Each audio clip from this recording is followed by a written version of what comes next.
गुरुर्ब्रह्मा गुरुर्विष्णुः गुरुर्देवो महेश्वरः गुरु साक्षात परब्रह्म तस्मै श्री गुरवे नमः. तस्मै श्री गुरवे नमः. नमस्कार. गेल्या वेळेस आपण 15वा श्लोक बघितला होता. तर यावेळेस 16व्या पासून सुरू करू आपण. Let us start with what Prabhupad has to say. त्यांचं असं म्हणणं आहे की बहिरंतश्च भूतानां अचरञ्चरमेव च सूक्ष्मत्वात् तद् अविज्ञेयं दूरस्थं चान्तिके च तत्. आता हे किती कॉम्प्लिकेटेड आणि किती विरोधाभास आहे बघा याच्यामध्ये, की ते supreme truth exists outside and inside of all living beings, the moving and the non-moving, because he is subtle, he is beyond the power of the material senses to see or know, although far, far away, he is also near to all. So it is दूरस्थंच अंतिकेच तत्, म्हणजे दूरही आहे आणि आतही आहे. कसं काय आहे त्याच्यासाठी विनोबा भावे आपल्याला काय म्हणतात बघूया. So let me see if I can get this thing up and running.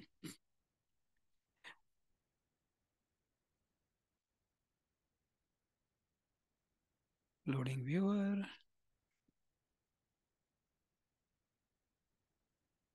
जे एक आत बाहेर, जे एकची चराचर, असुनी जवळी दूर, सूक्ष्मत्वे नेणवेची जे. जे एक आत बाहेर, जे एकची चराचर, असुनी जवळी दूर, सूक्ष्मत्वे नेणवेची जे. जे एकच आहे तत्व आत बाहेर, जे एकच तत्व आहे चराचर. चराचर म्हणजे चर आणि अचर. चर म्हणजे चालणारं, हलणारं, आणि अचर म्हणजे न हलणारं, म्हणजे चेतन आणि जड. असूनी जवळी दूर, जवळ असून सुद्धा दूर आहे. आणि सूक्ष्मत्वे नेणवेची जे, म्हणजे सूक्ष्म असल्यामुळे जे आपल्याला जाणवत नाही, जे जाणवत नाही म्हणून नेणवे. जाणीव आणि नेणीव या दोन वेगळ्या गोष्टी आहेत. जाणीवच्या उलट नेणीव. समजा आपल्याला काही जाणवत असलं तर त्याला आपण म्हणू की आपल्याला ते जाणवत आहे, परंतु जाणवत नसलं तर त्याला म्हणतात की नेणवत आहे. Let us see if we can share the Muktachhand. मुक्तछंदामध्ये काय म्हणतात किशोरजी आपले बंधू. चराचर भूतात ब्रह्मवसे, त्यांचे बाहेरी तरी ते असे. सूक्ष्मत्वाने ते अनाकलनीय, दूर तरी निकटही वास्तव्य. जे दूर जरी असलं तरी त्याचं निकट पण आहे, पण ते कळत नाही आपल्याला. असावे तयानेची बाहेर आत, असे व्यापिले भूत मात्रासी येथ. असे सूक्ष्म कोणी न जाणीत पार्थ, जसा दूर तैसा असेही पुढ्यात. आपल्या आतच आहे, आपल्या पुढ्यात आहे, परंतु आपल्याला ते कळत नाही, आपल्याला ते दिसत नाही. तर ही सगळी ट्रान्सलेशन्स आपण बघितली. तर ज्ञानेश्वरीमध्ये काय बघूया.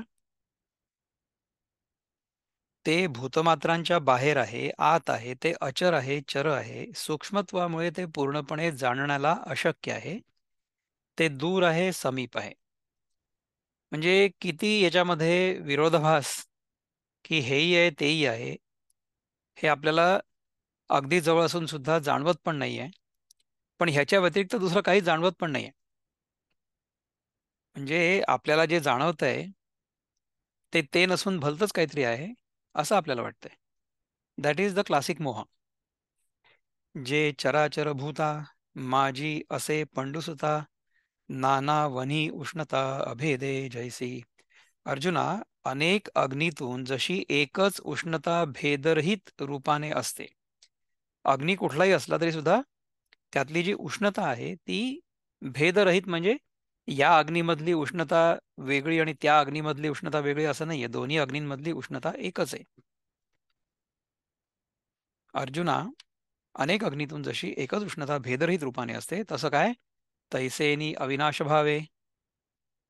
जे सूक्ष्मदशे आघवे, व्यापुनी असे ते जाणावे ज्ञेय येथ. त्या प्रकारच्या म्हणजे वरील दृष्टांताप्रमाणे अविनाश रूपाने आणि सूक्ष्म स्थितीने जे ब्रह्म सर्व स्थावर जंगमाला व्यापून आहे, ते येथे ज्ञेय आहे असं समजावं. आपण आतापर्यंत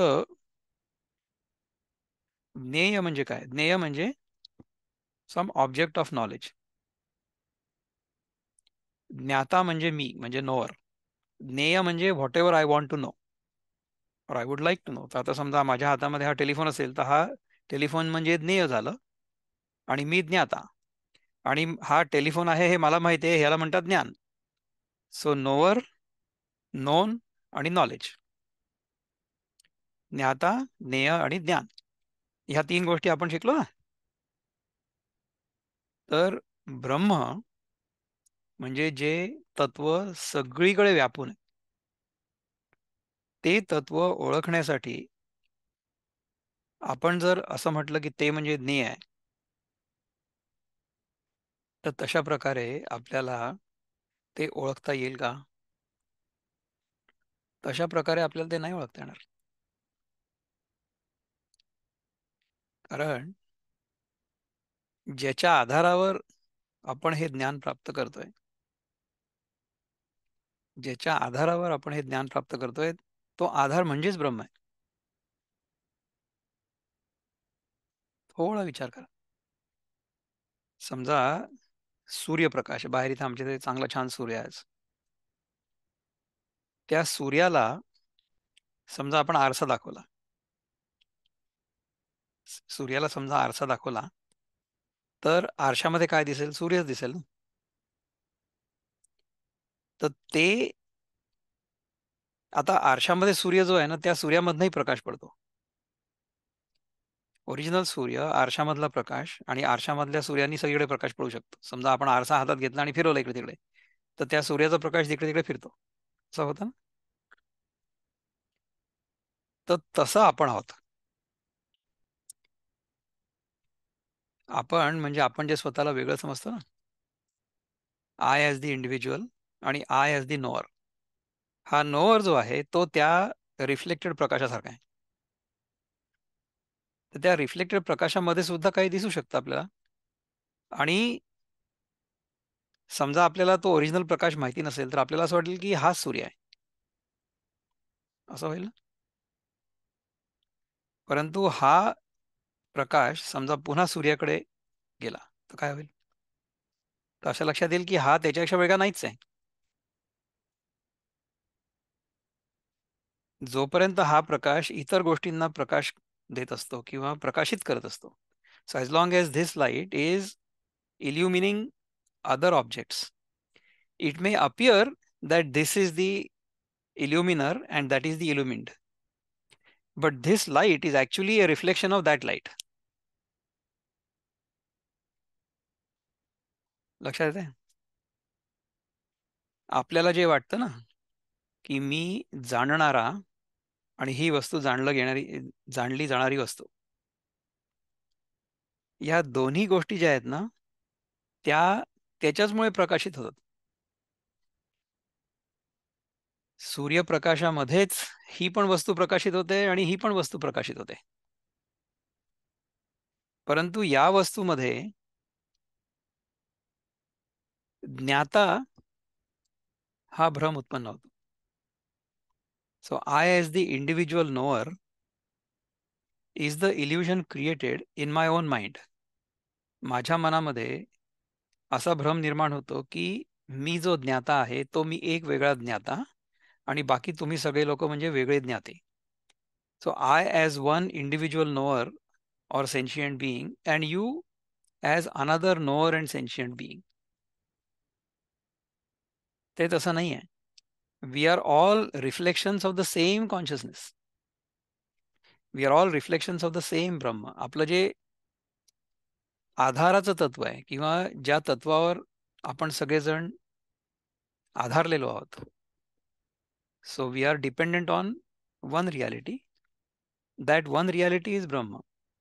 When that reality reflects through this body and mind, it appears like that reflected light. आणि बाहेरच्या बघणाऱ्याला असं वाटेल की याच्याच मध्ये सेन्शियन्स आहे, याच्याच मध्ये ज्ञान आहे. पण ह्याच्यामधलं जे इंडिव्हिज्युअल ज्ञान आहे ना, ते देखील त्याचं रिफ्लेक्शन आहे फक्त. आणि त्याच प्रकाशामध्ये हा ज्ञाता म्हणजे नोवर आणि ज्ञेय म्हणजे जी वस्तू आपण जाणतो ती, त्या दोन्ही प्रकाशित होतात. परंतु या वस्तूमध्ये सेन्शियन्स कॅन मॅनिफेस्ट. म्हणजे तुम्ही विचार करा की ही वस्तू देखील पृथ्वी तत्वापासूनच बनलेली आहे ना. This particular object is made up by the prithvi tattva, म्हणजे सॉलिड मटेरियल. यातले इंडिव्हिज्युअल एलिमेंट्स तुम्ही सोडून द्या, परंतु दिस इज सॉलिड. सॉलिड म्हणजे पृथ्वी तत्व. त्याचप्रमाणे आपलं शरीर जे आहे ना, ते देखील पृथ्वी तत्व, जलतत्व, वायुतत्व, अग्नितत्व आणि आकाश तत्व ह्या पाचही तत्वांपासून तयार झाले ना शरीर. आणि आपलं जे मन आहे ते सूक्ष्म आहे. आपलं मन जे आहे ते सूक्ष्म आहे. तर या शरीरामध्ये ते मन राहू शकतं आणि प्रगट होऊ शकतं ॲज सेन्शियन्स. म्हणजे या मातीमधून जेव्हा आवाज निघतो तेव्हा तुम्हाला असं वाटतं की ही माती जिवंत आहे. व्हेरएज या मातीमधनं स्वतःहून आवाज नाही निघणार. जेव्हा तिकडनं कोणीतरी बोलेल आणि मग आपण हा फोन ऑन करू तेव्हा त्यातनं आवाज निघेल. परंतु ह्याला स्वतःचा आवाज काहीच नाही. This is based on technology by which this is only a broadcasting device. ह्या ब्रॉडकास्टिंग डिव्हाइसमध्ये कसं आहे माहिती आहे का, ह्या ब्रॉडकास्टिंग डिव्हाइसमध्ये there is a sense of I, there is a sense of individuality, जी ह्याच्यामध्ये नाही आहे. ह्याच्यामध्ये नाही आहे. हे ह्या डिव्हाइसमधनं आवाज येईलच. जेव्हा कोणी फोन करेल, समजा इफ समबडी कॉल्स मी, ह्याची रिंग वाजेल म्हणून मी आता बंद करून ठेवतो. परंतु त्याला स्वतःचं मन नाही आहे. स्वतःचं मन आहे असं वाटू पण शकतं कधी कधी. हा फोन ना it will do things on its own असं आपल्याला वाटेल, जे आपल्याला आवडत नाही. असंही होईल. पण त्याला स्वतःचं मन नाही, पण आपल्याला स्वतःचं मन आहे. आणि आपल्याला तो sense of individuality, sense of doership आहे, फर्स्ट पर्सन एक्सपिरियन्स आहे. तर तो फर्स्ट पर्सन एक्सपिरियन्स जो आहे ना, त्याला आपण म्हणू अहंकार, विज्ञानमय कोश, I the doer. That is manifested in this body and mind. So when the earth comes together in this shape and form, it is capable of expressing itself as life. म्हणजे कसं असतं बघा की इलेक्ट्रिसिटी तर सगळीकडे आहे ना, पण इलेक्ट्रिसिटी जेव्हा ती बल्बमधनं प्रकाशित होते, बल्बमधनं जाते, तेव्हा त्यातनं प्रकाश बाहेर निघतो.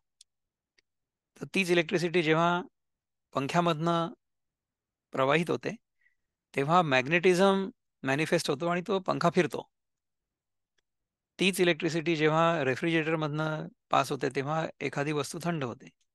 तीच इलेक्ट्रिसिटी एखाद्या हीटरमधनं जाते तेव्हा एखादी वस्तू गरम होते. तर मॅनिफेस्टेशन त्या शक्तीचं वेगळं वेगळं असू शकतं. Electricity is the same, but it will manifest itself as light or magnetism or as cold or as heat, depending upon the device through which it flows. In the same manner, Brahma Tattva is going to manifest itself as existence, life as in plants, knowledge as in animals, आणि Joy as in human beings. तर चार वेगळ्या वेगळ्या डिव्हाइसेसमधनं वेगवेगळ्या प्रकारे तेच ब्रह्मतत्व प्रगट होईल किंवा मॅनिफेस्ट होईल. आपलं काय होतं माहिती आहे का, आपलं त्या मॅनिफेस्टेशनवर लक्ष असतं. सो वी गेट सो एन्चॅन्टेड, इनॅमर्ड आणि स्टक, एन्टँगल्ड इन मॅनिफेस्टेशन, की त्याच्या खालचं जे ब्रह्मतत्व आहे, त्याच्या खालची जी रियालिटी आहे, तिच्याकडनं आपलं लक्ष निघून जातं. दुसरं एक उदाहरण असं आहे की आपण सिनेमा बघायला जातो ना, तेव्हा सिनेमावर जी चित्र इकडून तिकडे फिरत असतात, त्या चित्रांकडे आपलं लक्ष असतं. पण ती चित्र तर त्या पडद्यावर असतात ना, त्या पडद्याकडे आपलं लक्ष नसतं. समजा आपल्याला कोणी म्हटलं की तो पडदा कुठे आहे, ज्याला माहिती असेल तो म्हणेल की हा पडदा आहे. आपण काय म्हणू की हा हा पडदा कुठे आहे, याच्यामध्ये तर हा हिरो आहे, ही हिरोईन आहे, ते लोक झाडाच्या भोवताली फिरून गाणी म्हणतायत. असं म्हणू आपण त्यांना. आपण त्यांना म्हणू की नाही, इथे तर this is a movie going on. नाही नाही, पण त्या मूव्हीच्या मागे पडदा आहे. कुठे आहे पडदा? मला तर फक्त मूव्हीच दिसते. पडदा बघण्यासाठी आपण काय करू शकतो? आपण ती मूव्ही बंद करू शकतो. मूव्ही बंद केली की पडदा दिसेल. That is the path of yoga. योग हा चित्तवृत्ती निरोधा. म्हणजे काय की सिनेमा बंद केला, समाधीमध्ये गेलो. समाधीमध्ये गेलो, मी सगळे दरवाजे खिडक्या बंद केले. आता मला फक्त स्क्रीन दिसते, विच इज व्हेरी गुड. कळलं मला की ही स्क्रीन म्हणजे मी आहे. पण नंतर डोळे उघडले की पुन्हा धुमधडाका सुरू. शोले, महाभारत. नाही.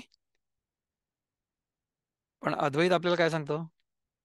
अद्वैत आपल्याला सांगतो की हा सिनेमा जरी सुरू असला तरी काय फरक काय पडतो? ते स्क्रीन काही कुठे जात नाही की. The screen itself is appearing as the Mahabharata. In my own consciousness this whole world appears. How? As an appearance. It only appears. How do I know it appears? Because it disappears. जो आ सकती है वो जा सकती है. नाही. हे जग मला दिवसा जागं झाल्यानंतर दिसतं आणि मग चाललं जातं. केव्हा? मी झोपलो तेव्हा. तर जे एका विशिष्ट परिस्थितीमध्ये अनुभवायला येते आणि दुसऱ्या विशिष्ट परिस्थितीमध्ये अनुभवायला येणं बंद होऊन जाते, ते खरं कसं असू शकतं? पण ते खरं आहे असं वाटतं. ते खरं आहे असं वाटणं ह्याला म्हणतात माया. परंतु जो खरा ज्ञानी आहे त्याला हे कळेल की हे जे दिसतंय ना, हे तेच आहे. The screen itself is appearing to be the world. My own consciousness is appearing to the world, to be the world. My own consciousness gets divided into the sentient portion, which is my individuality, आणि the experienced world. म्हणजे मी अनुभव करता आणि अनुभव झालेलं जग, अनुभव होत असलेलं जग, ह्या दोन गोष्टींचं द्वैत म्हणजे ड्युअलिटी. आपण जेव्हा उठतो सकाळी तेव्हा ते आपोआप तयार होतं. It simply appears. ज्याला तुम्ही काहीच नाही करू शकत. पण डोळे उघडले की आपल्याला दिसणारच आहे. त्याला कोण काय करू शकतं? परंतु माझ्या डोळ्यामधली बघण्याची शक्ती, माझे डोळे आणि डोळ्यांनी जे दिसतायत ते, ह्या तिघांच्याही आधारावर एकच तत्व उभं आहे आणि त्याला म्हणतात ब्रह्म. कुठे आहे ते तत्व? त्याला मी, जसं मी या जगताला जाणतो किंवा जसं मी या टेलिफोनला जाणतो तसं मी त्या ब्रह्माला जाणू शकतो का? अजिबात नाही. It is not an object of knowledge. म्हणजे त्याला ज्ञेय जरी म्हटलेलं असलं तरी सुद्धा आत्ता सांगण्यापुरता हा विषय आहे. म्हणजे जस्ट सांगण्यापुरतं सांगितलं की हे ज्ञेय आहे. परंतु जेव्हा हे लक्षात येतं की ज्याला मी जाणण्याचा प्रयत्न करतो आहे ते दुसरं तिसरं काहीही नसून माझं स्वतःचंच खरं स्वरूप आहे. That is where we want to eventually go. Let's get back to what Dnyaneshwar Maharaj has to say. त्या प्रकारच्या म्हणजे वरील दृष्टांताप्रमाणे अविनाश रूपाने व सूक्ष्म स्थितीने जे ब्रह्म सर्व स्थावर जंगमाला व्यापून आहे. स्थावर म्हणजे स्टेडी आणि जंगम म्हणजे मुव्हेबल, व्यापून आहे, तेच येथे ज्ञेय आहे असं समजावं. जे एक आतु बाहेरी, जे एक जवळ दुरी, जे एक वाचुनी परी दुजी नाही. जे एक चराचरांच्या आत आणि बाहेर, जे एक जवळ आणि दूर आहे. इतकंच नव्हे तर ज्या एका वाचून दुसरा प्रकार मुळीच नाहीये. तुम्ही विचार करा की तुमची जी जाणीव आहे, तुमची जी अवेअरनेस आहे, ती तुमच्यापेक्षा दूर आहे का? ती तुमच्या जवळच आहे, नेहमीच आहे. परंतु त्या जाणीवेमध्येच जवळ आणि दूर असं द्वैत आपोआप तयार होतं. आत आणि बाहेर अशा प्रकारचा भ्रम आपोआप तयार होतो. आपल्याला असं वाटतं की ह्या देहाच्या आतमध्ये मी आहे आणि देहाच्या बाहेर जग आहे, असा समज आपोआप तयार होतो. आणि हा जो आपोआप तयार झालेला समज आहे, तो खरा आहे असं आपल्याला वाटतं. याला माया म्हणतात. So this is the illusion. हा भ्रम आहे. जोपर्यंत आपल्याला आपण ज्या जगाचं दर्शन करतो आहोत, ते जग खरं आहे असं वाटत राहील, जोपर्यंत आपण त्याच्याशी इंटरॅक्ट करत राहू. इंटरॅक्ट करत राहायला काही हरकत नाही. म्हणजे मला जर भूक लागली तर मला खाणं तर जरुरी आहे. ओके. का आत्ताच माझं खूप छान झालं जेवण सकाळी. So whatever is necessary to maintain this body, maintain the life while we are awake, live in the world well. करायला काहीच हरकत नाही आहे. परंतु वी हॅव टू नो की it is not ultimately real. त्यामुळे मग काय होईल की आपण इथे ना हे नको ते नाही करणार. जे करायचं असेल तेच करू. जे करायचं असेल, जे करण्याची गरज असेल, ते आपल्याला आवडत नसेल तरी करू. आपण पुष्कळ आर्ग्युमेंट करून बघू अर्जुनासारखं, की मी आता जर युद्ध केलं तर मग वंश नाश होईल, वंश आपला बाटेल, स्त्रिया आपल्या बाटतील, म्हणून मी आता युद्ध नाही करत. आम्ही युद्ध नाही केलं, पळून गेलो. पळून नाही गेलो मी. मी आता संन्यास घेतला. मी आता हिमालयात चाललो. तर इतर लोक ह्याच्यावर थोडीच विश्वास ठेवणार. इतर लोक तर असं डंका पिटतील की तुम्ही घाबरून पळून गेले. तसं नाही करायचं. आपल्याला युद्ध न केलेलं चांगलं हे कळतं. आणि युद्ध न व्हावं याच्यासाठी आपण पुष्कळ प्रयत्न करून पाहिले. परंतु जेव्हा युद्ध अटळ झालं, तेव्हा युद्ध करायला धर्माच्या बाजूनी अर्जुनाला उभं राहणं भाग होतं. आणि हा त्याचा धर्म होता.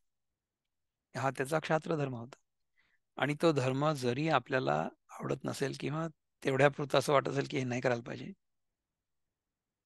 तरी सुद्धा करणं भाग आहे. करेलच माणूस.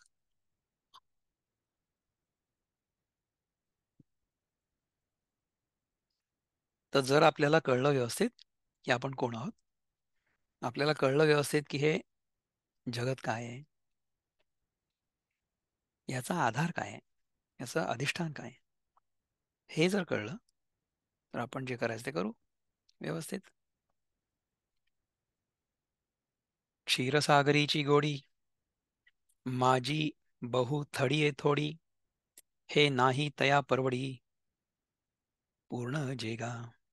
याच्या आधीच अजूनही पूर्ण संपलेलं नाही आहे. जे एक म्हणजे चराचरांच्या आत व बाहेर, जे एक जवळ व दूर आहे, इतकंच नव्हे तर ज्या एका वाचून दुसरा प्रकार मुळीच नाही आहे.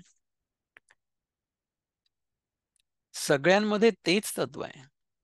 The same principle pervades everything. आत आणि बाहेर दोन्हीकडे तेच आहे. आपल्याला आत आणि बाहेर जाणवतं कुठे? आपल्याच जाणीवेत जाणवते ना, आपल्याच अवेअरनेस मध्ये जाणवत आहे, आपल्याच कॉन्शियसनेस मध्ये जाणवत आहे. आत आणि बाहेर जाणणारा कोण आहे? तो मीच आहे. तर जो मी आहे, जो आत आणि बाहेर जाणतो, तो आत आणि बाहेर दोन्हीकडे असला पाहिजे. म्हणजे आपली जी अवेअरनेस आहे, that awareness is both in and out. आत आणि बाहेर आपल्याला आपल्या आत्म्यात जाणवत आहे ना. It is all pervasive. सगळंच्या सगळं जे काही आहे, आत बाहेर, जवळ दूर, चर अचर, ह्या सगळ्याच्या सगळ्या गोष्टी मला माझ्या अवेअरनेसमध्येच जाणवत आहेत. तर ही जी माझी स्वतःबद्दलची अवेअरनेस आहे, स्वतःबद्दलची जाणीव आहे, स्वतःची कॉन्शियसनेस आहे, प्युअर कॉन्शियसनेस, त्याच्यामध्ये हे सगळंच्या सगळं आहे असं भासतं फक्त. This whole thing only simply appears. क्षीरसागरीची गोडी माझी बहु थडिये थोडी हे नाही तया परवडी पूर्ण जेगा. अर्जुना, क्षीरसमुद्राची गोडी, क्षीरसमुद्र म्हणजे दुधाचा समुद्र, मिल्की वे. मिल्की वे गॅलेक्सीला क्षीरसमुद्र म्हणतात कधी कधी. क्षीरसमुद्राची गोडी क्षीरसागराच्या मध्यभागी फार गोडी आणि मग काठाशी थोडी, असं प्रकार जसं क्षीरसागराच्या ठिकाणी नाहीत त्याचप्रमाणे जे सर्व बाजूंनी पूर्ण आहे. म्हणजे आपण असं समजायचं का, की समजा सगळ्या जगतामध्ये जर ब्रह्म असेल, तर ते म्हणजे पूर्ण ब्रह्म आणि आपल्यामध्ये जे आहे ते छोटंसं ब्रह्म, म्हणजे मिनी ब्रह्म. तर ह्या मिनी ब्रह्माच्या क्वालिटीज आर डिफरंट आणि पूर्ण ब्रह्माच्या क्वालिटीज डिफरंट, असं आहे का? अमृत तुम्ही बादलीभर प्या, त्यांनी आंघोळ करा, की एक चमचाभर घ्या किंवा एक थेंबभर तुमच्या जिभेला लावा, तरी सुद्धा अमृत जे आहे ते अमृतच आहे. थेंबभर अमृताने सुद्धा तोच परिणाम साधेल जो त्या अमृताने आंघोळ करून साधेल. नाही, बिकॉज इट इज अमृत. त्याच्यामध्ये कमी जास्त असं आहे का? असं नाही आहे. आणि त्याची जी गोडी आहे, आता आम्ही वॉटर टेस्टिंग करतो ना. आता समजा हे मी पाणी पितोय, तर पाणी समजा आपण विहिरीतनं काढलं म्हणा किंवा नदीमधनं काढलं किंवा तलावामधनं काढलं, तर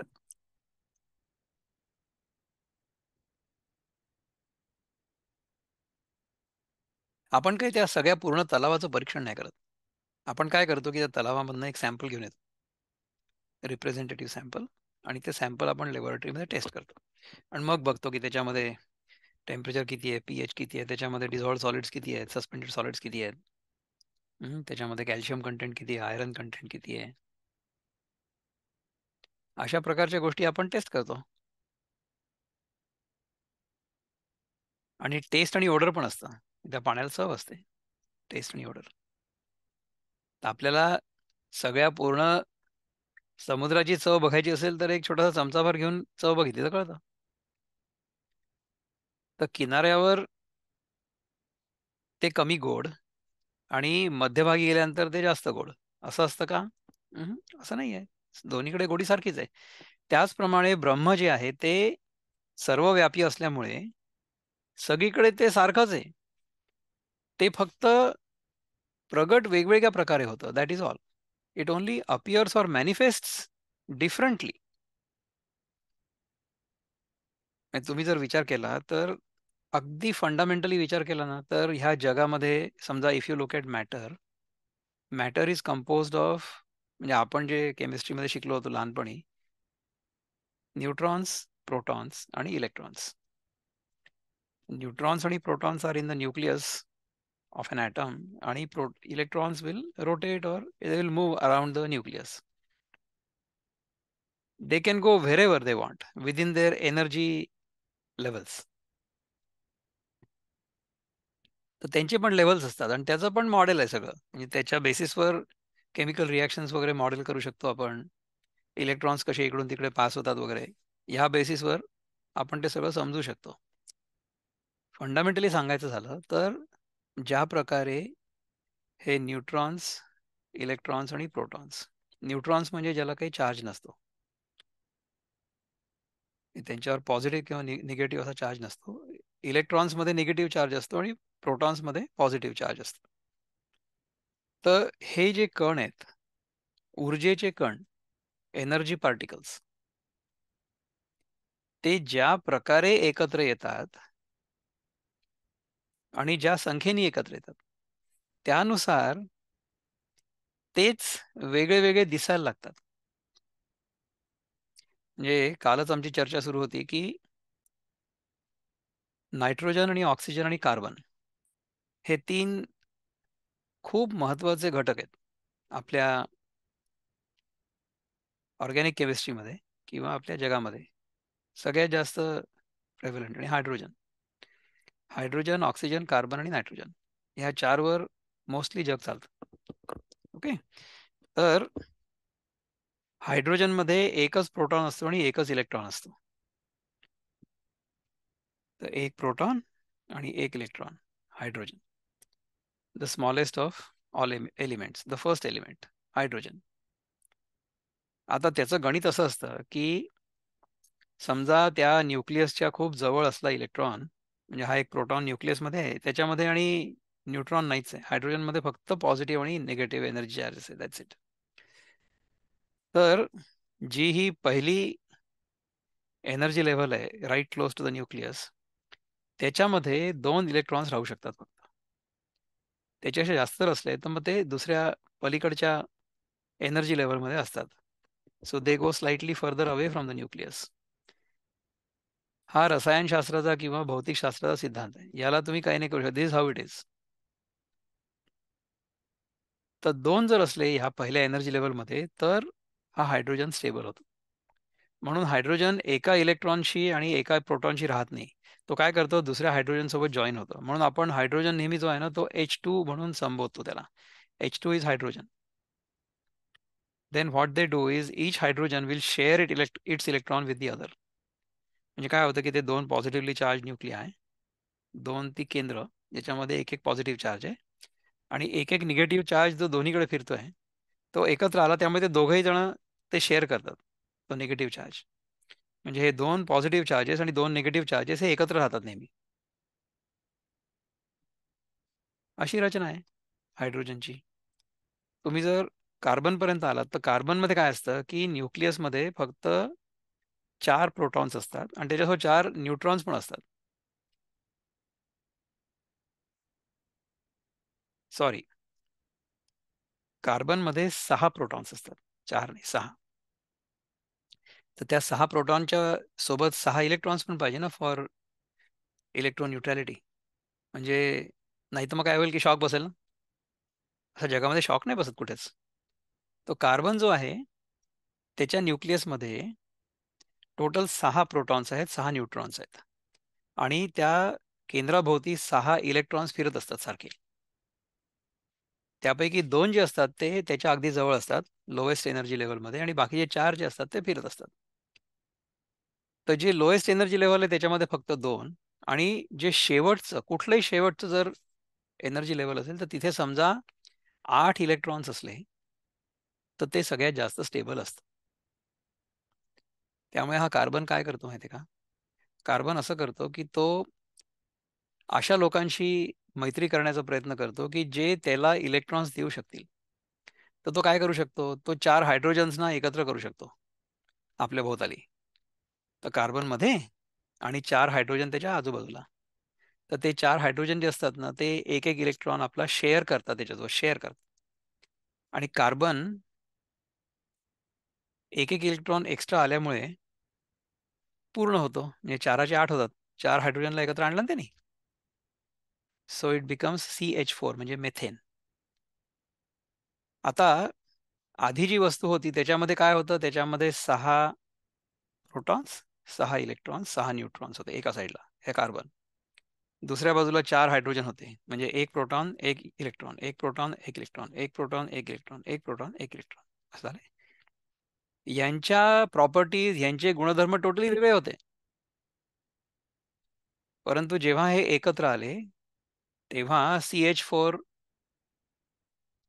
हे कंपाऊंड तयार झालं. CH4 म्हणजे मेथेन गॅस तयार झाला, कार्बन आणि हायड्रोजन मिळून.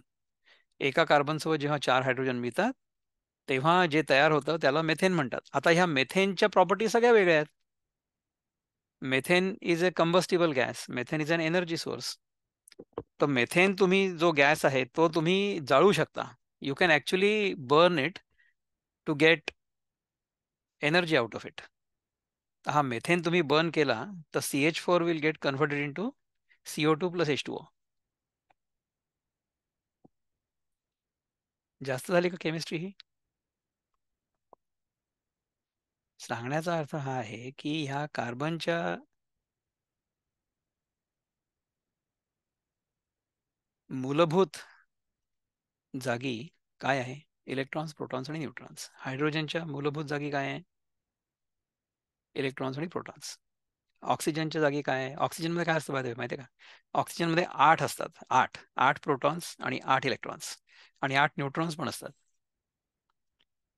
तर ऑक्सिजनच्या पहिल्या एनर्जी लेवलमध्ये 2 असतात इलेक्ट्रॉन्स आणि त्याच्याभोवती 6 असतात पलीकडे. तर त्याच्यामध्ये फक्त आता 2च उरलेत जागा त्याला 8 पूर्ण होण्यासाठी. तर तो फक्त 2 हायड्रोजन्सना एकत्र आणतो. मग काय तयार होतं? H2O. आता हायड्रोजनच्या सगळ्या प्रॉपर्टीज, सगळे गुणधर्म वेगळे आहेत. ऑक्सिजनचे प्रॉपर्टीज, गुणधर्म वेगळे आहेत. परंतु हे जेव्हा एकत्र येतात H2O, तेव्हा पाणी तयार होतं आणि त्याच्या प्रॉपर्टीज पूर्ण वेगळ्या आहेत. म्हणजे हायड्रोजन गॅस आहे, ऑक्सिजन गॅस आहे, परंतु H2O म्हणजे पाणी म्हणजे लिक्विड आहे. असंही होतं. आता कार्बन नुसतं घेतलं तर carbon can be solid. It is solid. म्हणजे काय? Coal. Carbon is solid. Methane म्हणजे hydrogen is liquid, in is gas. आणि नंतर हायड्रोजन आणि कार्बन जेव्हा एकत्र येतात तेव्हा मेथेन तयार होतं, दॅट इज अ गॅस. म्हणजे पृथ्वी तत्व आणि वायू तत्व एकत्र आलं आणि वायू तत्व तयार झालं. ऑक्सिजन आणि हायड्रोजन हे 2 वायू तत्व एकत्र आले आणि जलतत्व तयार झालं. असंही होत आहे ना. परंतु त्याच्या मुळाशी काय आहे? What is at the base of it? At the base of it is only energy particles, electrons, neutrons. तर तुम्ही विचार करा की हे प्रोटॉन्स, इलेक्ट्रॉन्स म्हणजे पॉझिटिव्हली चार्ज आणि negatively charge particles. Neutrons are the ones that give the weight to a particular element. त्यांनी वजन वाढतं. त्याच्यामध्ये चार्ज काहीच नसतो. Neutrons are neutral particles. तर हे जे 3 फंडामेंटल बिल्डिंग ब्लॉक्स आहेत, ह्या सगळ्या पूर्ण चराचराचे, ते ज्या प्रकारे आणि ज्या संख्येने एकत्र येतील त्यानुसार ती वस्तू एखाद्या विशिष्ट प्रकाराने आहे असं दिसेल, आढळेल, भासेल.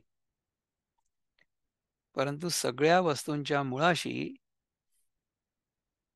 ह्या 3 बेसिक पार्टिकल्सचाच तुम्हाला ऑकरन्स दिसेल. त्याच प्रकारे ह्या सगळ्या जगामध्ये एकच तत्व भरून उरलेलं आहे. त्याच्या व्यतिरिक्त काही नाहीच आहे. ते तत्व जेव्हा आपल्या शरीरातनं, आपल्या मनातनं प्रगट होतं, तेव्हा ते सेन्शियंट आहे असं वाटतं. म्हणजे हा ज्ञाता आहे असं वाटतं.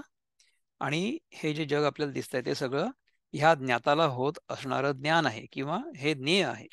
ह्याचं ज्ञान त्या ज्ञात्याला होत आहे असं वाटतं. This is how the whole game of life appears. हे समजल्याने काय होईल? हे समजल्याने आपली जी आसक्ती आहे, आपल्या मनामध्ये जो भ्रम आहे की हे जग मला मिळालं, ह्या जगाशी माझा संपर्क आला, ह्या जगाचा मी भोग घेतला की मला सुख प्राप्त होईल. ह्या भ्रमातून मी मोकळा होईन. या भ्रमातून मोकळं होणं, आसक्तीतून मोकळं होणं, इच्छेतून मोकळं होणं, बंधनातून मोकळं होणं, याला म्हणतात आनंद. आणि ते आपलं खरं स्वरूप तर आहेच, परंतु ते आपलं ध्येय पण आहे. म्हणून आपल्या सगळ्यांना नेहमी आनंदात असावं असं वाटतं. We all want to be joyful at all times. अशा प्रकारे नेहमी आपण आनंदात राहिलं तर काय वाईट आहे? आनंदात तर राहायचं आहे, पण हा जो विषय आहे ना आजचा, हा खूपच सिरियस आहे. त्यामुळे याच्यामुळे सगळा आनंद चाललाय. आहे सिरियस विषय. परंतु अल्टिमेटली हा विषय जर समजला, तर हाच आनंद आहे. स्वेदजादी प्रभृती वेगळाल्या भूती, जयाची अनुस्युती खोमणे नाही. स्वेदजादी करून वेगळाल्या प्राण्यात ज्याच्या व्याप्तीत न्यूनता नाही. स्वेदजादी करून, स्वेदजादी करून म्हणजे काय माहिती का? स्वेदज आदी. स्वेदज म्हणजे पाण्यातून आपोआप तयार होणारे. स्वेद म्हणजे घाम, ऍक्च्युली घामातून तयार होणारे जीवजंतू. So certain organisms will come out of water. Certain other organisms will come out of eggs. मग त्यांना म्हणतात अंडज. स्वेदज, अंडज, आणि तिसरं आहे योनिज. योनिज म्हणजे आपल्यासारखे, the ones who come out of a particular yoni. So those who come out of another animal, they are yonis. अंडज म्हणजे ते अंड्यातनं तयार होतात, आणि काही स्वेदज म्हणजे पाण्यातून तयार होतात, आणि some will come out of the earth. त्यांना काय म्हणतात माहिती का, भूमिज म्हणतात की काय मला माहित नाही, परंतु ते आय थिंक दे, त्याचं पण काहीतरी एक नाव आहे, कोणाला तरी माहिती असेल तुम्ही मला सांगा. अंकुर, अंकुरज किंवा काहीतरी म्हणतात, आय डोंट नो, समथिंग जे उपज. अंकुरित. हा, उपज. उपज. उपज. हा, उपज. तर ठीक येस. आहे, उपज म्हणजे जे जमिनीतून उगवतं, ज्याला अंकुर येस. फुटतो, ते उपज. स्वेदज म्हणजे जे पाण्यात तयार होतं आपोआप. योनिज म्हणजे दुसऱ्या शरीरातनं बाहेर निघतं, आणि अंडज म्हणजे अंड्यातनं बाहेर निघतं. अशा 4 प्रकारचे जीव असतात, 4 टाइप्स ऑफ क्रिचर्स. म्हणून त्यांना स्वेदजादी म्हटलंय, स्वेदजादी. हे जे प्राणी असतात, तर त्याच्याबद्दल काय म्हणतात, स्वेदजादी करून वेगळ्या प्राण्यात ज्याच्या व्याप्तीत न्यूनता नाही. म्हणजे समजा तुम्ही अंडज असलात तर इन्फिरियर आहात, स्वेदज असलात तर आणखीन इन्फिरियर आहात, उपज असलात तर जरा बरे आहात, आणि योनिज असलात तर खूपच चांगले आहात. असं विसं काही नाही. त्याच्या व्याप्तीमध्ये न्यूनता नाही आहे. In every organism this same reality appears equally. पै श्रोते मुखटिळका, घटसहस्रा अनेका, माझी बिंबोनी चंद्रिका, न भेदे जेवी. हे श्रोत्यांच्या भूषणा अर्जुना, ज्याप्रमाणे कित्येक हजारो घागरींमध्ये चंद्राचं प्रतिबिंब पडलं असतानाही चंद्रबिंबास अनेकता येत नाही. आता बघा की समजा अनेक घागरी आहेत, म्हणजे वॉटर कंटेनर समजा तुम्ही, वाट्या समजा ना, घागरी सोडून द्या, वाट्या म्हणा, बादल्या म्हणा, आपल्याला जे कळतं ते आपण समजू. त्या समजा आपण 10 बादल्या ठेवल्या असल्या, तर त्या 10 बादल्यांमध्ये, आता काल आपल्या इथे किती सुंदर होता चंद्र, ब्ल्यू मून होता म्हणतात ना या राखी पौर्णिमेला, तर त्याचं समजा प्रतिबिंब त्या 10 बादल्यांमध्ये पडलं, तर 10 चंद्र दिसतील आपल्याला वेगळे वेगळे. परंतु ह्याच्यामुळे त्या चंद्रामध्ये काही न्यूनता येईल का? Will the moon become any less because it is now reflecting through 10 different reflections? त्याच्यामध्ये तर काहीच न्यूनता नाही येऊ शकत. कितीही प्रतिबिंब जरी पडली, कितीही रिफ्लेक्शन्स तयार झाली, तरी सुद्धा जे ओरिजिनल आहे त्याच्यामध्ये काही घट नाही होऊ शकत. आपण तर रोज हा मंत्र म्हणतो ना. कुठला मंत्र म्हणतो आठवतो? पूर्णम अदा पूर्णम इदम पूर्णात पूर्णम उदच्यते पूर्णस्यम पूर्णम आदाय पूर्णम एव अवशिष्यते. आपलं चिंतन संपल्यानंतर आपण तो म्हणणार आहे ना शांती मंत्र. म्हणजे काय आहे की हे पूर्ण आहे आणि तेही पूर्ण आहे. तर ह्याच्यातनं जे निघतं बाहेर ते पूर्णच आहे, आणि ह्या पूर्णातनं ते पूर्ण जरी निघालं तरी सुद्धा हे पूर्णच उरतं. म्हणजे त्या चंद्रप्रकाशाची कितीही प्रतिबिंब जरी निर्माण झाली तरी सुद्धा त्या चंद्रप्रकाशामध्ये काही घट नाही होणार आहे ना. न घट होणार आहे, न काही वृद्धी होणार आहे. So there will be neither A loss nor gain. Chandraprakash वाढेल का? समजा 10 ऐवजी 100 रिफ्लेक्शन झाली तर हा हा तेवढाच राहील तो. त्याचप्रमाणे ब्रह्म जे आहे ते पूर्णच आहे. त्याच्यातनं तुम्ही कितीही काढून घेतलं तरी पूर्णच उरेल ते. म्हणजे या पूर्णातून ते पूर्ण जर काढून टाकलं तर हे पूर्ण पूर्णच उरेल. It is infinite. त्याला असं ब्रेकडाऊन नाही करता येत. नाना लवणकणाची ये राशी, क्षारता एकची जैसी, का कोडी एकी उसी, एकची गोडी. मिठाच्या अनेक कणांच्या ढिगातून जसा एकच खारेपणा असतो, अथवा कोट्यावधी ऊसांमध्ये गोडी जशी एकच असते, तसं हे ब्रह्म जे आहे ते सगळीकडे सर्वव्याप्त असलं, वेगळं वेगळं दिसलं, तरी सुद्धा परिपूर्णच आहे. तुम्ही कुठल्याही गोष्टीच्या अगदी मुळाशी जर गेलात, तर तुम्हाला तेच तत्व दिसेल. You will see the same principle everywhere. It is all pervasive. There is nothing other than it. Everything appears in it and everything remains in it. आणि एव्हरीथिंग डिसअपिअर्स इन इट. म्हणजे कसं की मयी एव सकलम जातं, मयी सर्वम प्रतिष्ठितम, मयी सर्वम लयम याती, तद ब्रह्माद्वयमस्म्यहम. आणि ते तत्व दुसरं तिसरं कोणीही नसून मीच आहे. अहम ब्रह्मास्मी. हे आहे महावाक्य. So if we can understand this Brahma in this manner, then our life's purpose is fulfilled, completely fulfilled. आपल्या स्वतःची ओळख पटणं, आपल्या स्वतःच्या स्वरूपाचा बोध होणं, हेच या देहात आल्यानंतर अंतिम ध्येय.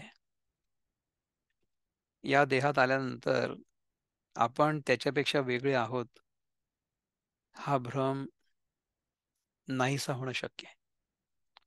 दुसऱ्या कुठल्याही देहामध्ये असताना तो भ्रम नाहीसा होणं शक्य नाही आहे. समीरजी बोला. पण पूर्वी कसं आहे की राम त्या वनामध्ये गेला शिक्षण घ्यायला. त्या ऋषीमुनीचं नाव मी विसरलो. विश्वामित्र एक होते आणि अं, वशिष्ठ दुसरे होते. हा नाही, हा वशिष्ठ ते काहीतरी 6-7 वर्षाचे असतील तेव्हा, up till the age of 16-17 का 21. अर्जुन आणि ते पांडव पण गेले वनामध्ये. मदन मिश्रा आर्ग्यू करत शेवटी आदिशंकराचार्य म्हणाले की तुला अद्वैताचं जर अनुभूती पाहिजे असेल तर तुला वनात यायला पाहिजे. तर पूर्वी एक असं ऑप्शन असायचं की लोकांना अद्वैत कळलं पाहिजे, तर ते त्यांना ते शिक्षण दिलं जायचं. इथं शिक्षण प्रणाली सगळी द्वैतावरती म्हणजे इतकी गुरफटलेली आहे की पुढे गेल्यानंतर अद्वैत सोडाच. ते म्हणजे कसं असतात ना, ते विहीर असते ना ज्याला काही तळच नसतं, द्वैताची हम्म. विहीर, ते आत आत आत आत आत आत बाहेर पडायलाच इतकं हे असतं. तर अद्वैताची अनुभूती मिळणार कुठून या आता अशा जेव्हा द्वैत गुरफटलेल्या जगामध्ये? जेव्हा अद्वैत जशी परिस्थिती आहे असेल. ठीक आहे, हम्म. त्याची अनुभूती कशी कळेल? अद्वैत नाही असं म्हणत नाही. हा नाही म्हणजे इथं इथं तर काही ऑप्शनच नाही. You cannot escape Dvaita. इतकं करेक्ट. भयानक इथं रचलेलं जग आहे द्वैताने की तुम्ही तुला जर काय वाटतं म्हणाला, की आईला मी जर म्हणालो आपल्याला की काय आई आपण वाटतं की जाऊया गुफामध्ये जंगलामध्ये, तर आई ते कुकरचं भांडं गेले आणि डोक्यावरती ठाप करणार आपले. तुला काय वाटतं की विश्वामित्रांच्या काळामध्ये किंवा वशिष्ठांच्या काळामध्ये द्वैत नव्हतं? या होतं पण इतकं नव्हतं. विश्वामित्रांना आणि नाही नाही जरा नाही नाही, अरे यू विल बी सरप्राईज. विश्वामित्रांना आणि वशिष्ठांना यज्ञ करत असताना राक्षस लोक येऊन खूप त्रास द्यायचे. हा तर बरोबर. त्या राक्षसांपासून संरक्षण आपलं व्हायला पाहिजे म्हणून त्यांनी रामाला आणि लक्ष्मणाला बोलवलं. हा म्हणजे त्यांच्या काळात सुद्धा वशिष्ठ मुनींनी रामाला अद्वैताचा बोध करवून दिला. त्या ग्रंथाचं नाव आहे योग वाशिष्ठ. हा तर योगा वशिष्ठ वशिष्ठ योग. तर या काळात सुद्धा जे वशिष्ठ अद्वैती असतील त्यांना द्वैताचा त्रास होतच होता. म्हणजे त्यांच्या यज्ञामध्ये व्यत्यय आणणारे राक्षस आणि तुझ्या जीवनामध्ये अनेक प्रकारचे व्यत्यय आणणारे अनेक लोक यांच्यामध्ये. या युगामधलं योगा वशिष्ठ काय आहे हे सांग. तर त्याच्यासाठी हा क्लास सुरू आहे. कुठं मिळेल? हा बरोबर. आपण जर रेग्युलरली आलो तर आपल्याला केव्हा तरी एक दिवस हा त्या योग वाशिष्ठाप्रमाणे कुठेतरी काहीतरी क्लिक होईल. आणि त्याच्यासाठीच तर हे सगळं जंगल आपण देखावा उभा केला आपल्या मागचा. काय काय जोडीचं आहे समीरला? काय जोडीचं आहे? काहीतरी दिलंय त्यांनी. रेग्युलर येत नाही ना तुम्ही सनी आज जोडीतला असं काही नाही आहे. असं असं वाटतं काही मला. नाही आहे. कसं आहे माहितीये का भावनाताई आणि समीर, आपल्या काळामध्ये आपल्या काळानुरूप ज्या प्रकारे आपल्याला ते तत्व शिकण्याची गरज आहे, ते तत्व आपण तशा प्रकारे शिकायचा प्रयत्न करतोय. जंगल म्हणजे काय माहितीये का, की एकांतवास. हा. तर एकांतवास जो आहे ना, एकांतवास हा जंगलामध्येच गेलं पाहिजे असं नाहीये. तुम्ही तुमच्या एक बेडरूम फ्लॅटमध्ये असले तरी सुद्धा एकांतवास होऊ शकतो. सो आजकालचा जो एकांतवास आहे तो तसा नाहीये. आणि आजच्या काळानुसार आपल्याला आजच्या परिस्थितीमध्ये आपल्याला आत्ता उत्तरांची गरज आहे ना. आपण तर काही रामाच्या काळात हो. तसं होतं किंवा कृष्णाच्या काळात तसं होतं म्हणून तशा प्रकारची परिस्थिती आज असावी अशी अपेक्षा नाही करू शकत. आज जी आहे ती आहे. आता काय करायचं सांगा. हो. So zoom meeting. Zoom meeting exactly. तर हा. जे आपल्याला आत्ता सध्या शक्य आहे आणि दुसरं कसं आहे माहिती आहे का, की आत्ता ह्या आपल्या व्हर्च्युअल वर्गामध्ये किती लोक आहेत? 13 लोक आहेत मी पकडून, म्हणजे 12 लोक आहेत तुम्ही माझ्यासोबत, राईट? म्हणजे इथं बसलं की चांगलं वाटतं. ह्या क्लासमध्ये असलं की असं चांगलं मला म्हणत वाटतं ना? नाही की I am not doubting you. No ना, तर ठीक आहे ना. तर हो, मग चांगलं ह्या वाटतं. आपल्या ह्या इथं बस ऐकत असताना मंगळवारच्या सगळं चांगलं वाटतं. मंगळवार आणि शुक्रवारी 1 तास या जंगलात येऊन बसत जा ना, काय प्रॉब्लेम आहे? मंगळवारी आणि शुक्रवारी. हा. हा. बाय ऑल हा. मीन्स अच्छा. कम अँड सिट इन असं. This jungle for 1 hour every Tuesday and Friday. अच्छा. नाही का? जस्ट हा, इमॅजिन दिस म्हणजे इज तुम्ही जंगल आणि ते वशिष्ठ जंगल मुनी आहात वाटावं. असं समजायचं. हा. हा. जंगल वाटावं हा, म्हणून मागे म्हणून हा सेट हे पण तयार केला बॅकग्राऊंड. ना. हा. किती चांगलं आहे. हे जंगल असं नाहीये, म्हणजे मी माझ्या घरातच आहे. बरोबर. परंतु प्रत्येक वेळेस काहीतरी नवीन, तुम्हाला सगळ्यांना काहीतरी इंटरेस्टिंग वाटावं म्हणून मी प्रत्येक वेळेस नवीन एक बॅकड्रॉप तयार करून घेऊन येतो. हा. आणि तेव्हा ते तसं होतं म्हणून त्यांना ते सोयीचं होतं किंवा ते मिळालं. अशा प्रकारे जर आपण चिंतन करत राहिलो, तर आपण आत्ता आपल्याजवळ काय उपलब्ध आहे आणि त्याच्या थ्रू आपण स्वतःच्या स्वरूपाची ओळख कशी काय करून घेऊ शकतो, ह्या संधीला मुकू ना. See, we want to utilize the world around us as hmm. Tool as tools to realize who we are in today's age. Correct. तुम्ही मला सांगा की रामकृष्ण परमहंस, विवेकानंद किंवा त्याच्या आधी तुकाराम महाराज, त्याच्या आधी ज्ञानेश्वर महाराज, त्यांच्या काळामध्ये आज ज्या सुखसोयी आपल्याला उपलब्ध आहेत त्या होत्या का? नाही. नाही. तर त्याच्यात सुद्धा ते लोक आनंदानेच राहिले ना. आजकाल तर आपल्याकडे म्हणजे नळाला पाणी नाही आलं तर आपल्याला घामाघूम होतो आपण. हो. त्यांच्या इथे जर तुमच्या घरात पाणी हवं असेल तर पहिले नदीवर जाऊन पाणी घेऊन या, हम्म. नाही तर विहिरीमधनं पाणी ओढा. काहीतरी तर सोय करावी लागत असेल ना. तर त्या काळात जे काही त्यांच्याजवळ उपकरणं असतील त्या उपकरणांच्या साहाय्याने जी काही परिस्थिती असेल त्या परिस्थितीला सामोरं जात त्या परिस्थितीच्या आधारानेच त्यांनी अद्वैत तत्व स्वतःचंही ओळखलं आणि ते सगळ्यांना कसं ओळखता येईल त्याच्यासाठी मार्गदर्शन पण केलं. हम्म. कसं केलं असेल? कारण की जगामधल्या ज्या काही सगळ्या गोष्टी आहेत त्याच्यामध्ये ते अडकले नाही. म्हणजे ज्ञानदेवांनी 16व्या वर्षीच इतकी सुंदर ज्ञानेश्वरी लिहिली आपल्यासाठी. 16व्या वर्षी तर आपण त्या बेअरली तशा 10वी पास झालो. परिस्थितीमध्ये. हां, त्या हो. परिस्थितीमध्ये. आता 16व्या त्या वर्षी आजकालच्या परिस्थितीमध्ये. काळामध्ये तर मुलगा 10वी पास नाही होत. हम्म.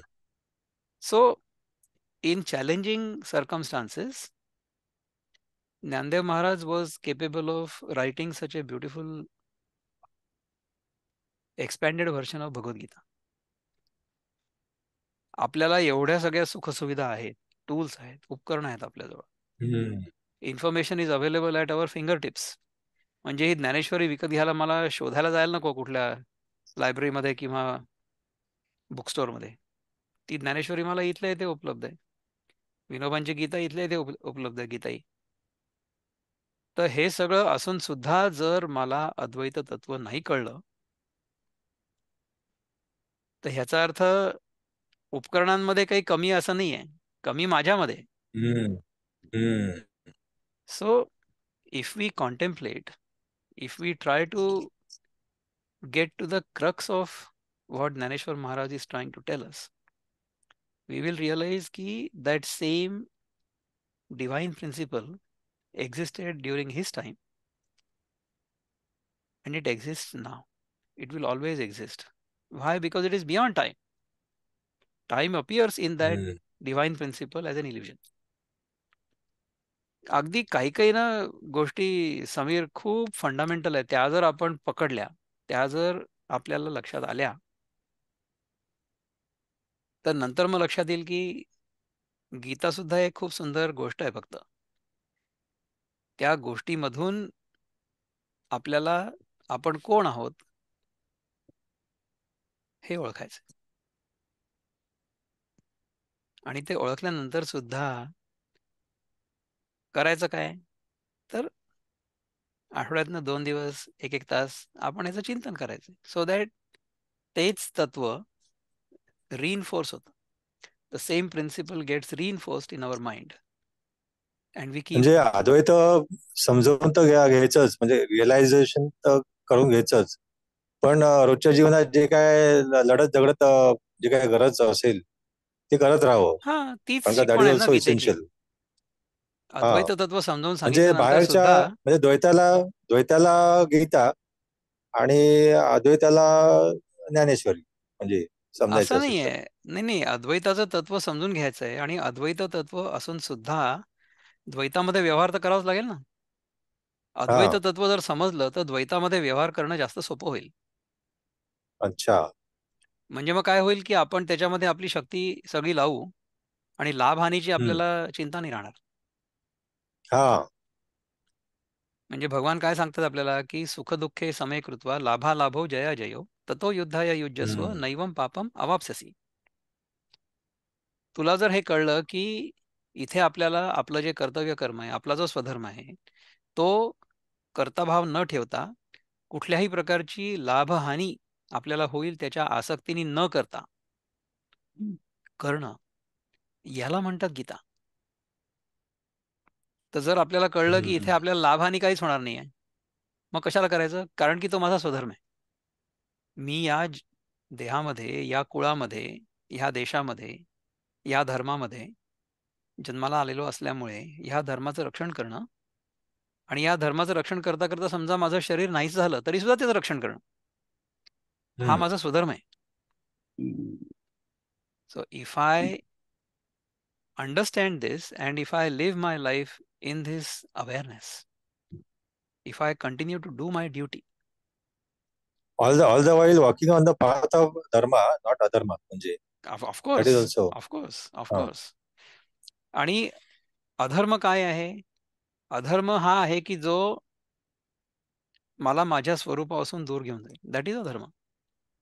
हम्म. आणि धर्म जो आहे तो असा आहे की जे काही करत असताना मला तो माझ्या स्वरूपाकडे घेऊन जाईल.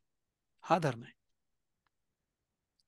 तर ह्या धर्माचं संपूर्ण आकलन आपल्याला गीतेच्या अभ्यासामुळे होऊ शकतं आणि त्याच्यासाठी आपण हे चिंतन दर मंगळवारी आणि शुक्रवारी करतो. आणि आजच्या काळामध्ये तुम्हाला सगळ्यांना जंगलात जा असं सांगणंही बरोबर नाही आणि मी पण नाही जाऊ शकत. त्यामुळे आपण व्हर्चुअल जंगल तयार केलं. हे सगळं तर व्हर्चुअल आहे. तर why not jungle as well? So let's do that. आणि तेव्हा त्या तेवढ्या तासापुरतं हे चिंतन करत असताना केव्हा तरी आपल्याला बोध होईल, की जे हम्म. सांगितलं जातंय, जे ज्ञानेश्वर महाराज आपल्याला सांगण्याचा प्रयत्न करतायत, ते आपल्याला केव्हा तरी समजायचंय फक्त. करायचं काय नाही, जे करताय तुम्ही तेच करत राहा. परंतु ते तुम्ही जास्त उत्साहाने कराल, जास्त ऊर्जेने कराल, जास्त समर्पण भावाने कराल आणि त्याच्यातनं लाभहानीची चिंता नाही करणार. तुम्ही काय कराल? कारण की तुम्हाला जे योग्य आहे करण्यासारखं तेच तुम्ही कराल. जे अयोग्य आहे ते नाही करणार कधी. तर अशा प्रकारे आपण सगळेजण आपला स्वधर्म सारखा पाळण्याचा प्रयत्न करू आणि दर मंगळवार आणि हम्म. शुक्रवारी येत राहू. अशा प्रकारच्या प्रार्थनेनी आपण आजच्या पुरतं इथे थांबू.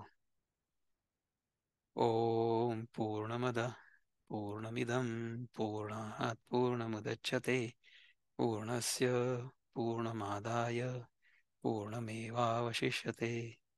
ओम शांति शांति शांति.